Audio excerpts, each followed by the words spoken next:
Ravi de vous retrouver pour On se dit tout, l'émission qui déshabille les décideurs, le parcours de femmes et d'hommes, leur destin, leur passion. Et j'accueille Marie-Béatrice Levaux. Bonjour Marie-Béatrice. Bonjour. Comment allez-vous? Bien. Présidente de la FEPEM? Oui. Eh bien, on va en parler dans quelques instants. On se dit tout, c'est parti.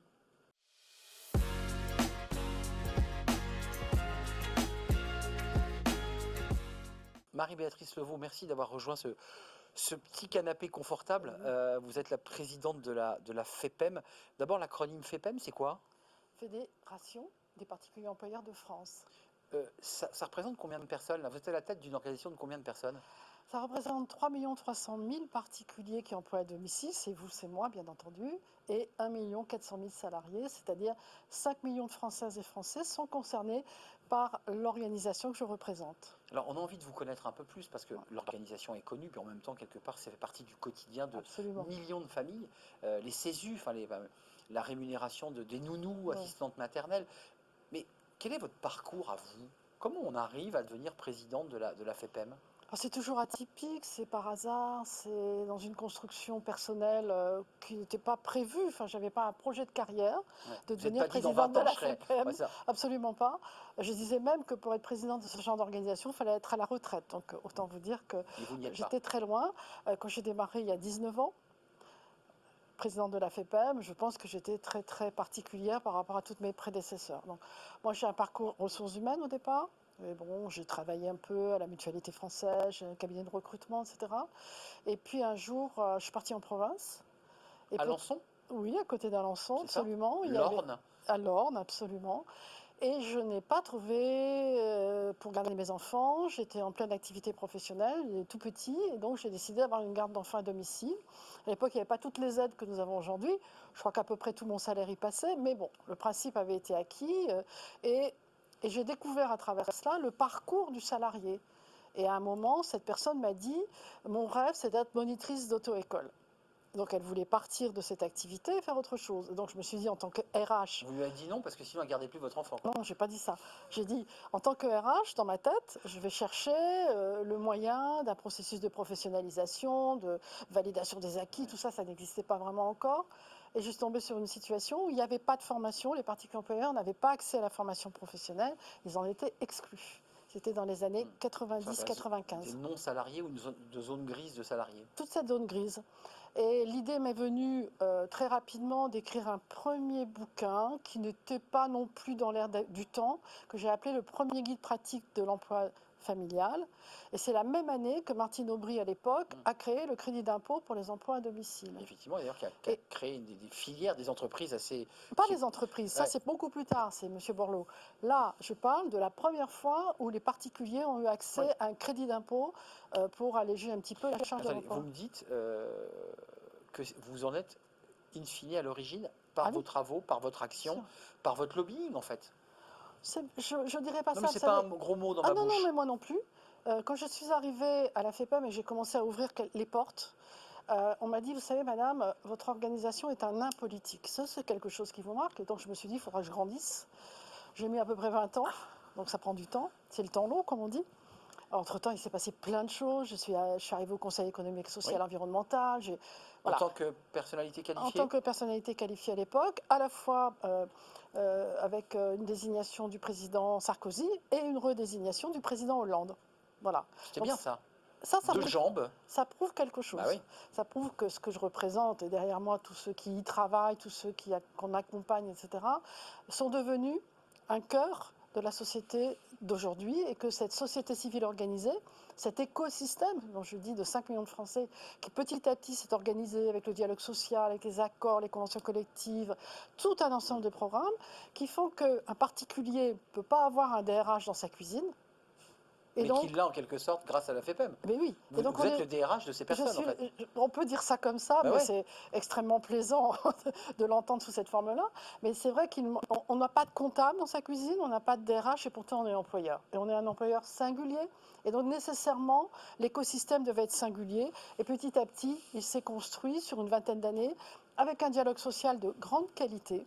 Et on a innové parce qu'il y a un truc tout simple chez nous, c'est qu'on est exclu des lois. On est exclu de la santé au on était exclu de la santé au travail, exclu de la formation c'est vrai. professionnelle, exclu de l'apprentissage. La retraite complémentaire dans notre secteur, c'est 1973. Autant veut dire qu'il y a eu un peu de Mais, temps. Donc voilà. avant de vous découvrir, parce qu'on a envie de savoir derrière, je dirais, l'opiniâtreté, la pugnacité dont vous Ouais, avez fait preuve, parce que 20 ans, c'est voilà, remettre chaque jour absolument. sur l'établi son œuvre. Oui. Euh, concrètement, quand vous avez posé l'uniforme de la présidente de la FEPEM, où est-ce que vous vous ressourcez? Ou est-ce que d'ailleurs, je vous pose la question, est-ce que vous avez même le temps de vous ressourcer? Parce que j'ai le sentiment que vous êtes à fond.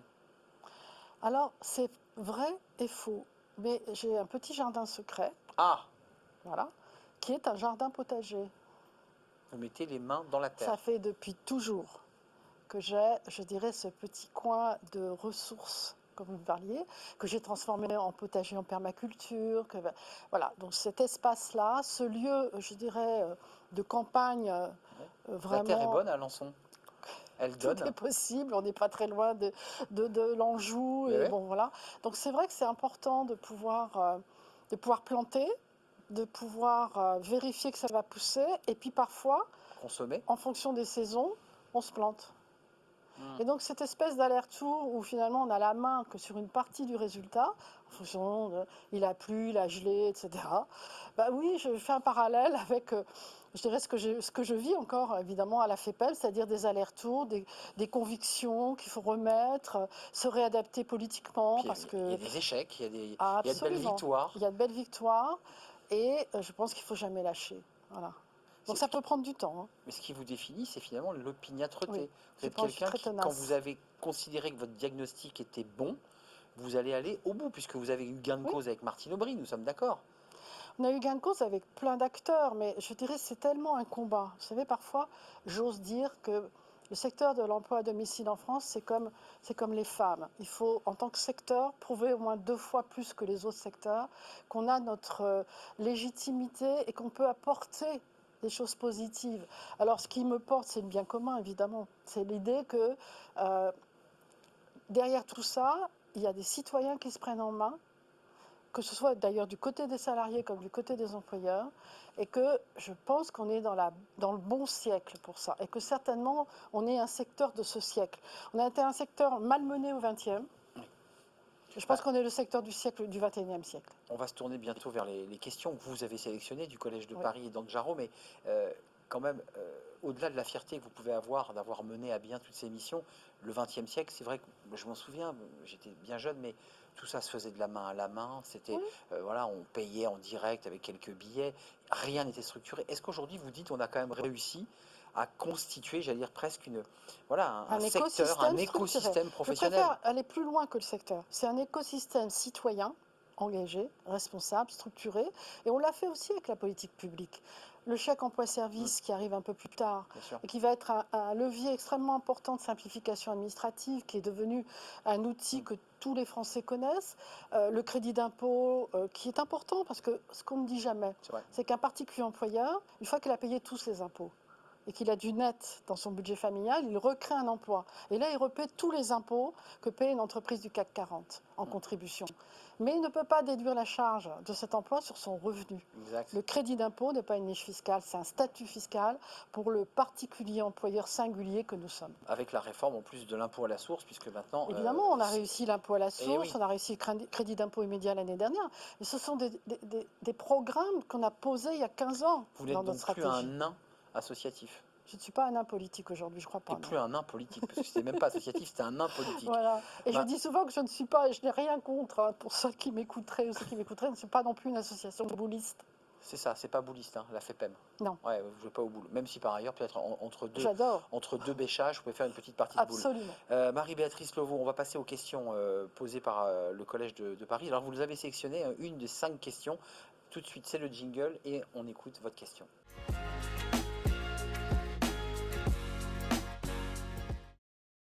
Marie-Béatrice Levaux, la question du Collège de Paris, communauté d'écoles qui rend l'excellence accessible à tous. La période Covid, vous avez choisi cette période Covid qui a été douloureuse pour beaucoup de familles Mm, et de salariés qui ont été dans des situations économiques mm. délicates. Période Covid compliquée pour les jeunes. Comment vous voyez les choses justement pour les mois à venir et j'ai envie de dire pour les années à venir? Nous, on a beaucoup travaillé, je dirais, cette réflexion autour du domicile. Le domicile est devenu un acteur de politique publique. Le domicile a été, je dirais, réinvesti pendant la période Colline. Il y a énormément de choses qui ne sont pas encore terminées dans la modification des comportements. Clairement. Et je pense qu'évidemment, pour les jeunes, il a été un moment, je dirais, de refermeture finalement vers le domicile qui à cette époque-là est plutôt l'inverse. C'est-à-dire que les jeunes, les adolescents, etc., n'ont qu'une envie, c'est de sortir du domicile, alors que leurs parents, eux, y trouvent un intérêt. Donc bref, pour dire cela, pourquoi j'ai choisi cette question? Parce que la jeunesse m'intéresse, vraiment. Parce que je pense qu'ils vivent depuis une vingtaine d'années. Bon, évidemment, la période a été beaucoup plus forte en termes de conséquences. Ils vivent quelque chose qui n'est pas facile par rapport aux générations précédentes et que je les trouve très engagés. Je les trouve extrêmement pertinents. Je trouve qu'ils n'ont peut-être moins la naïveté par rapport à la vie, mais ils ont une espèce de précision par rapport aux enjeux. On voit bien leur investissement vis-à-vis des enjeux climatiques et écologiques. Ils sont en train de nous raconter une nouvelle histoire. Alors, il y a quelque chose que vous ne connaissez pas et qui est un petit peu différent de mon Dites-moi. côté FEPEM, c'est que pendant toute ma période au Conseil économique, social et environnemental, j'ai été la référente francophonie du CESE. Et j'ai beaucoup travaillé sur... Portiez la voix de la France. Je portais l'expression que la francophonie en France était un objet non identifié, alors que la francophonie dans le monde est un sujet extrêmement engagé. Et je me suis intéressée à créer les jeunes ambassadeurs francophones en France. Et donc là, aujourd'hui, il y a une centaine de jeunes ambassadeurs francophones qui s'installent pour dire en quoi, plus que la langue française en France devient un sujet de cohésion sociale. Et je les ai rencontrés, ils m'ont bluffé. Et donc j'avais envie de dire aux jeunes ça. C'est-à-dire qu'en fait, vous pouvez aussi nous bluffer et pas simplement nous subir. Voilà un petit peu l'expression que j'avais envie de dire derrière cette expression, parce qu'ils vont très vite maintenant prendre le relais et sûrement avancer. C'est la relève, hein, c'est la France de demain. Oui, c'est la ceux relève. qui vont la réécrire, la redessiner. Et il faut vite qu'ils y aillent. Ouvrons-leur grand les portes à ça. ces jeunes, parce que c'est le message que vous faites passer. Oui. La question d'Anjaro, là aussi, question que vous avez sélectionnée, un jingle et la question d'Anjaro.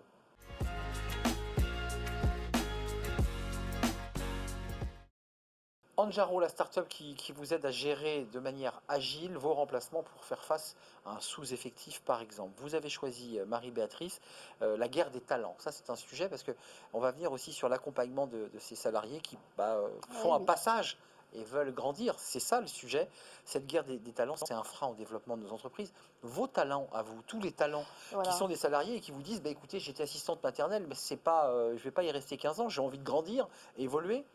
Comment ça se passe? L'inverse. Ou inversement. Je souhaite rentrer dans la carrière, mais la carrière n'est pas assez attractive. Peut-être, ou pas. On le lit. Alors, deux choses.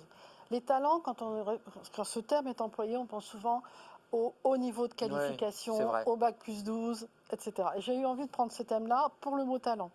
En disant, moi, j'en étais sûr. J'ai 1 300 000 talents. Vous avez des talents dans toutes les villes.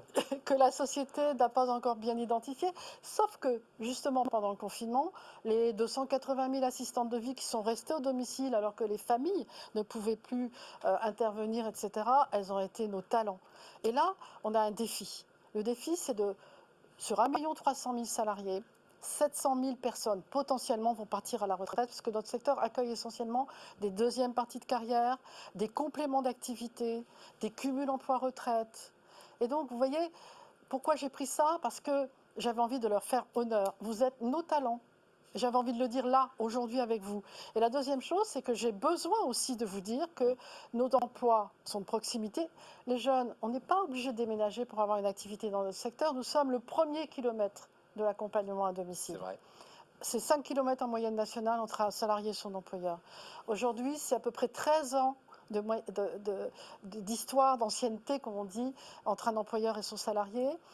Ce sont des métiers de sens, tous les métiers d'accompagnement du vieillissement, les métiers de la petite enfance. Tout ça est en train de... Oui, tout ça est difficile, mais on a énormément avancé. Notre nouvelle convention collective, elle est en place depuis le 1er janvier. Lisez-la et vous allez comprendre qu'avec nous, on peut faire un bout de chemin intéressant. Et je crois que nous sommes une écologie de proximité. Vous êtes habité par la passion, véritablement par la passion de l'action que vous conduisez depuis maintenant presque 15 ans? 20 ans maintenant. 20 ans. Marie-Béatrice Levaux, c'est la dernière question, c'est la question de l'hémicycle. Vous aurez moins d'une minute face caméra et je sais que vous avez plein de choses à dire. Faites bouger les lignes en permanence. C'est la question de l'hémicycle avec une proposition, une remarque, un coup de gueule peut-être de Marie-Béatrice Levaux, juste après le jingle.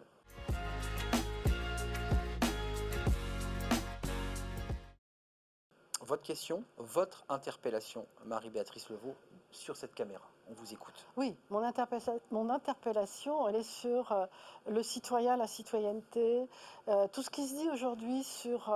j'ai envie de parler de la contribution citoyenne qui va plus loin que la participation citoyenne. C'est-à-dire qu'aujourd'hui, on parle beaucoup de participation dans les différentes instances, le président de la République, le Conseil économique et social. Tout le monde a envie de faire participer, comme je dis, les gens, les citoyens. Moi, je dis qu'on peut aller plus loin. Que le message que j'ai envie de donner à travers mon expérience, à travers aussi ce que je porte aujourd'hui, c'est la participation citoyenne, c'est bien, la contribution citoyenne, c'est mieux. Et je pense que là où on se pose plein de questions sur les territoires, comment faire revivre finalement ces bassins de vie, comment les collectivités territoriales peuvent agir, j'ai envie de proposer quelque chose. On a aujourd'hui un conseil économique et social au niveau national. On a un conseil économique et social environnemental régional. Ce sont des instances qui sont peu visibles et peu identifiées par nos concitoyens. Si demain, nous mettions en place des conseils économiques, sociaux, environnementaux locaux, des CESEL, eh bien, nous pourrions peut-être, alors je ne dis pas que ça sera miraculeux, nous pourrions peut-être redonner envie à nos concitoyens de s'engager dans quelque chose de collectif. Ils sont déjà très engagés dans les associations. Il n'y a jamais eu autant de bénévoles sur notre territoire aujourd'hui. Ce qui manque peut-être, c'est ces endroits où on ne fait pas juste, je dirais, de l'interpellation, mais on fait de la contribution. Et donc moi, j'ai envie de dire que là aussi, pour le prochain mandat, pour tous, le mien comme ceux des autres, la contribution citoyenne, c'est mieux que la participation citoyenne. Les jeunes, un hommage rendu à ces salariés qui sont des talents, vous les appelez vos talents, et la contribution citoyenne, les 3 messages de Marie-Béatrice Levaux. Merci de nous avoir rendu visite, merci pour la passion qui vous habite, présidente de la FEPEM, merci à vous pour votre fidélité, merci à tous ceux qui nous suivent et qui réagissent sur les réseaux sociaux. Je vous dis à très très très bientôt et merci à vous, Marie-Béatrice Levaux. Décideurs engagés, l'émission TV de l'hémicycle animée par Arnaud Ardouin qui déshabille les décideurs, qui nous permet d'appréhender ce qui chaque jour leur donne envie de se battre et de réussir.